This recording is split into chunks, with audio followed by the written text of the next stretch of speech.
Hello, everyone, and welcome to the Australian, Mexican, and USAian 30s team. I'm here with Brett Skinner to discuss and talk to everyone about how we're going to run our 30s. For the most part, this should be a fairly quick presentation. We don't want to overcomplicate things, keep it fairly simple, and then on the day we can run over some more of the tactics and individual questions that people may have. Brett, do you Yep. want to say anything before we start?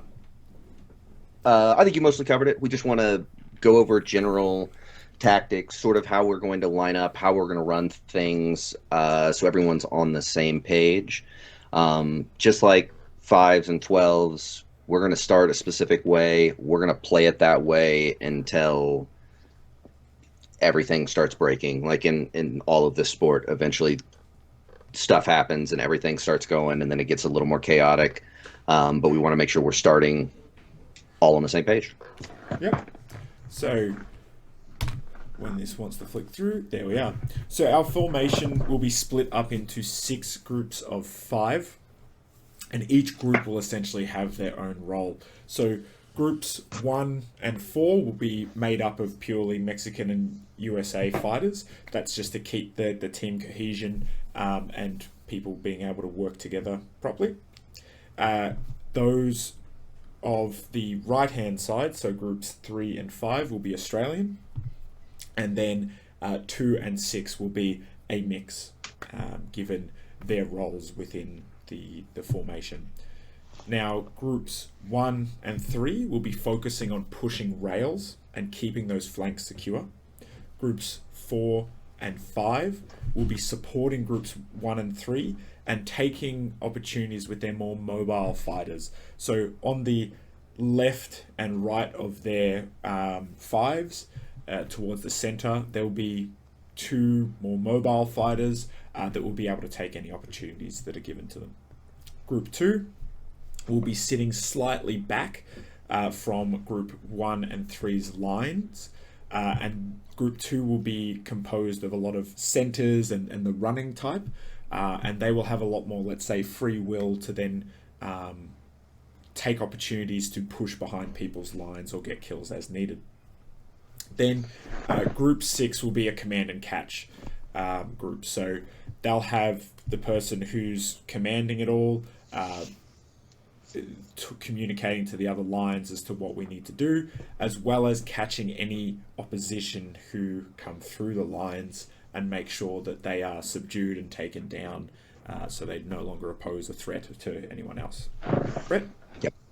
Yep. So, looking at this, Daniel and Colin will be the commanders of the left and right side. So Jake's main job is to get the overall view and make sure that both sides are being communicated to so that we know what's happening. And then he is going to deal with anyone shooting deep. Some things that I want you to know, like when you're looking at this, there's obviously 6 very separated groups with like gaps in between. Realistically, this is going to be much tighter. We're not leaving holes in our like big holes in our lines. This is just kind of there's a little bit of separation for it to be easy to see these groups. But yeah, I think that about covers it. So both the gaps left to right won't be the same, and then also realize that groups 4 and 5, especially the right 2 people, and maybe even Colin and Krug, are going to be almost in line 1. Like, so there's not going to be significant drops here. We need to make sure that we have a lot of people up there, but the roles of each group of 5 are slightly separate, so we're separating them on this sheet so it's easier to tell. Yep. Moving on. So group listings again, just to cover them off again. Group 1 and 3, we're focusing on strong rail fighters with a more mobile tail towards the center. Group 2 will focus on runners and centers, the ability to falter back and take advantages as needed. Groups 4 and 5 will focus on mobile fighters to engage in breaks and opportunities, and poles and rail support closer to the rail of 1 and 3 to then help those. And then these groups also have the first line of command, so they'll also be communicating with group 6 as to what we're doing and how we're doing it. Then finally, group 6, we're focusing on commanding, catching leaks, we'll have 2 additional reserve fighters, so then we can shore up the lines if people go down, and then we'll also have 2 catchers and a commander to make sure that we're able to deal with those leaks. Yep. These are the group members currently. We'll just leave this up on the screen. You can pause it to find your name. It's tentative. They will change. I guarantee you they will change. But at the moment, we just separated them into these groups to make it easier. On the day, we can just get people into those groups. We can get people subbing in and out based on those groups. Yes. Cool. Yep. So expect changes, especially once we talk to the commanders, and we're going to give, I know we're going to give both side commanders a little bit of a leeway to put people where they're most comfortable with. So yeah, expect changes. Don't expect huge changes. It's not like first you were the runner on the left side and now you're the, lead rail guy on the right side, but small movements are to be expected. Yep. So formation best case scenario. So this is, if everything goes right, this is how we want the formation to run. So again, just repeating this slide to familiarize everyone with it. This is how we're going to start off the formation. Next up, we are going to engage the enemy. Note that 2 is slightly stepped behind. So when we engage, we are going to keep that back. We don't want a straight line in this formation, because if we start having a straight line, it's much harder to take any opportunities given to us. As soon as we have them start coming into our line, it means they have to pay attention to more, and they have to stretch out more than us to then compensate for that. Anything on that one, Brett? Nope, I think that's good. Just remember, this is sort of subtle, and depending on how they play, we might give a little bit more. A lot of this give, Krug and Colin both have 2 runners to their right. We're kind of trying to bait people in a little bit. Realize that we can't just give up, 10 yards or 10 meters or whatever, because at that point our line is broken. We just wanted to let it bow a little bit and force those center guys to decide if they want to filter kind of in between with guys on both sides of them, where we can start looking for cross checks, or if they're going to try to stand back. Yep. So as we engage, as we talked, Group 2 stays slightly stepped back and allows our opponent to push in, creating opportunities and opportunities for fighters to cross, mainly the more mobile fighters in Groups 5 and 4.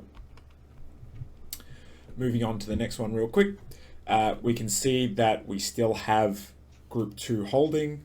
They're holding for any opportunities. The difference between these slides or these stages may be 10 seconds. It may be a minute. It may be 30 seconds. Because we don't know how quick or slow things will go against X team. But these are the definite phases that will happen eventually. So what we have here is Groups 1 and 3 are continuing to push to create a bigger bow to secure our flanks with support from 5 and 4. And we have the fighters in the center holding, taking opportunities where they can. So if someone in Group 2 sees an opportunity, they just can take it. It's fine. That'll be up to Group 6 to then fill that hole. That's why we have reserve fighters, to then fill that hole that may suddenly be opened up by someone taking an opportunity. We would rather have fighters with free will to take those opportunities and for the betterment of the team than to keep formation. Another thing to note just quickly with this one is we may only be pushing with one side at one point. We may decide, okay, our right-hand side is going to stay put and our left-hand side is going to push, or vice versa, depending on what team we're versing and how we identify what is going well. Yep. So this is the phase of the fight where we're really hoping to start sending runners crossing to hopefully start picking off people if we can, while our rails are continuing to do that. For our runners, or for anyone who's taking an opportunity, a big thing is if you see an opportunity and take it, even if you get the takedown, unless there's suddenly a huge hole into their backfield, most of the time we want you to return back to our line. rather than trying to stay in their line, because often if you haven't disrupted them enough, you're really just walking into like a 1v mini where it's very easy for them to possibly overwhelm you, get the takedown, and then we went 1-for-1. So especially early on, if you get those cross-check picks, that's awesome. Get back into our own line and essentially reset. Yep. So moving on, just to reinforce what we just said, the opportunities phase, groups 1 and 3 continue to push. 4 and 5 now look to take crossing opportunities in the center. Rightio. So next one is, once we have those cross-check opportunities and we've taken them and we've taken some fighters down, this is when things will start to open up and group 2 can then get in and behind. You know, being part of their element as runners, they want to be able to run through, start getting opportunities, attacking people from behind. Now, once they break through, we need to be focusing on the flank, the rears of the flanks. We don't really need to focus on in the center, because that's where we want people to be, to essentially be surrounded in the center. But if we start getting our flanks shored up, help them if we're running behind, even if it's distracting them, even if it's distracting 1-2 fighters by making them turn and look or taking them away from those rails, it will help groups 1 and 3 immensely to just continue to push. Because you're taking one away from them, they get to no longer fill that hole because you're behind there. Away we go. Yep. Essentially, you're looking for backs, but we would like you to prioritize backs nearer to the rail, so that we can start getting those rails pushed farther and farther forward as we begin to collapse. On the flip side, if you are the rail, especially once we've moved into, and when I say the rail, I really mean group 1, 3, and maybe even 4 and 5 if you're pushed up. So I say rail, think whole group. Be aware that if we have runners in their backfield, if someone's coming up to cross-check someone you're against, try to draw their attention and then kind of get out of the way when the hit actually happens. If you are too tight in front of them, you have the ability to save the person from going down. So, when your guy's coming up to cross-check, make sure you're aware of it, keep attention, and then move out of the way to let the guy fall over. Rightio. So that pretty much finishes up what we'll be doing for 30s in best case scenario. After this, it's just mopping up. When we're mopping up, we have to make sure that we're still keeping our line of control set. So we're still keeping some kind of line to make sure people aren't getting into our back line uncontrolled. And we have to make sure that we're aware of all the corpses on the field, because there's going to be a heap. Now, where we can lose it here, so if we're winning by a decent margin, where we can lose it here is we have people... I lost you. Oh. I can still hear you. Hello? Yeah, I got you back now. I lost you for a second. All right, cool. So where we can start losing it here is if people get in the back line and they're unchecked. So they're running around, they're getting people's backs, they get, a spree of 2, 3, maybe even 4 kills. Things will start going into their favor again. So we have to make sure that we're always keeping some line of control, that if people get past that line, we can still address them, catch them, kill them. Because that's where things start to go a little bit awry for us. Right, Yep. We're, this is obviously, we're moving into the chaos portion of the fight, and the most we can avoid it being chaos for us, the better, right? So all of these things are trying to limit the possibilities of our opponents so that we can control the end of the fight. Yep. Rightio, moving on to catching. So this is the responsibility of Group 6, and with the help of Group 4 and 5 of their more mobile fighters. So catching is in case of the opposition breaking through, fighters from Group 6 will be assigned to go catch them. Now, here we have our fighters breaking through. The fighters are then assigned to go and catch those fighters. When they do, they want to push them to the list or rail, whatever you want to call it. Once we've pushed them to the list, their objective should be to start controlling them. If you feel as though you are a stronger fighter than them and you can just yeet them fairly easily, do so. That's fine. If you're starting to struggle with them, just control them. That's up to the commanders to then assign another person to 2 versus 1. It's better to 2 versus 1 them in these situations and get a 1 for none than either get a 1 for 1 or, worst case scenario, they get a kill on you and they then go attack in the backfield. As commander of Group 6, I'll be watching these constantly to be able to provide assistance where needed. So it's not like you're going to be there alone. But again, if you're not confident in taking that person down, try to aim to control them until support arrives. So Group 6 will be taking people from Group 4 or 5, or even 6 if we have enough people and things are going well enough. The reason why it might not be 6 is because there may be holes Group 6 needs to plug, or things might not be as good in our center lines, and those extra fighters of Group 6 need to then go plug those holes. Yep. Once that fighter is dealt with, or those fighters are dealt with, return back to your groups. This is important because we don't want just people then going to mill around, join up with other groups, because everyone has their role to play. If you go back to your groups, you'll definitely then get assigned, if things are going south, to a place where you're needed. Right. Anything to say on that, Brett? Nope. I think that about covers it. Maybe just for an idea, like American side, think this may not end up being what it is, but right now I'm thinking of maybe doing Adam Harrigan for a catcher. And when you're looking at mobile people, there's a good chance that I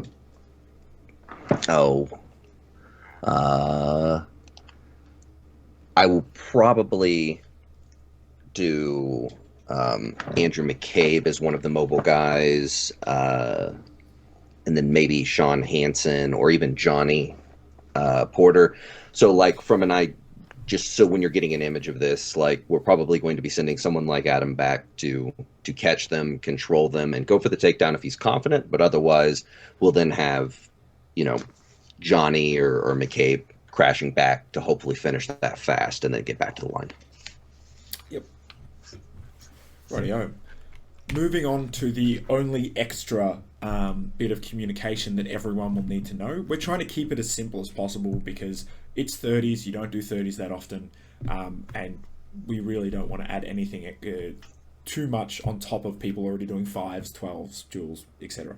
So, only piece of extra communication we have that's specific to 12s and 30s is break, break, break. Now, what this is when we have too many of the opposition breaking through the lines, generally it's in the center, can happen on the flanks, but if there's too many to catch and control, we then call break, break, break. What this does is everyone then repeats break, break, break. The commanders repeat it from when it's said. Any commander can do this because essentially no commander will be across on what everyone else is doing 100%. So if someone feels like their flank is going, break, break, break, everyone does it. Now, we can see here all the fighters, enemy fighters are in the back line. When we call break, break, break, when we call break, break, break, it's repeated. We then find the closest piece of list rail that we can. Reason why is because we want to limit the amount of space we have to pay attention to, so then we can reassess the situation and then reestablish a line again. So group 6 will generally be walking backwards. Groups 5 and 4 will be rotating onto the list, and then 1 and 3 will be rotating onto the list with them, but they're again separate just to make it so it's fairly obvious. Now group 2, because these fighters aren't aiming to be on the list, they will need to again use the chaos of this situation, use any opportunities they have available to them to then get behind enemy lines or deal with the people behind.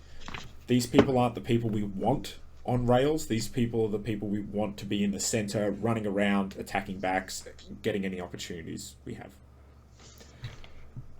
So on to the next one. We can see everyone's re-established their lines on the list. Sure, this is best case scenario, and 2 have essentially scattered. So group 2 is scattered, some are behind the lines, some are going off to attack the enemy fighters within our lines. Then after that, after everything calms down, we'll then need to re-establish a line and continue pushing. So here we can see that things are starting to calm down a bit. There's not as many fighters in the, pushing through. The enemy is keeping their line, or at least they're being distracted by a few people. We can then start to re-establish our lines, push through, and go again. Now, Brett, you had something to say real quick about how we would use this in the offensive.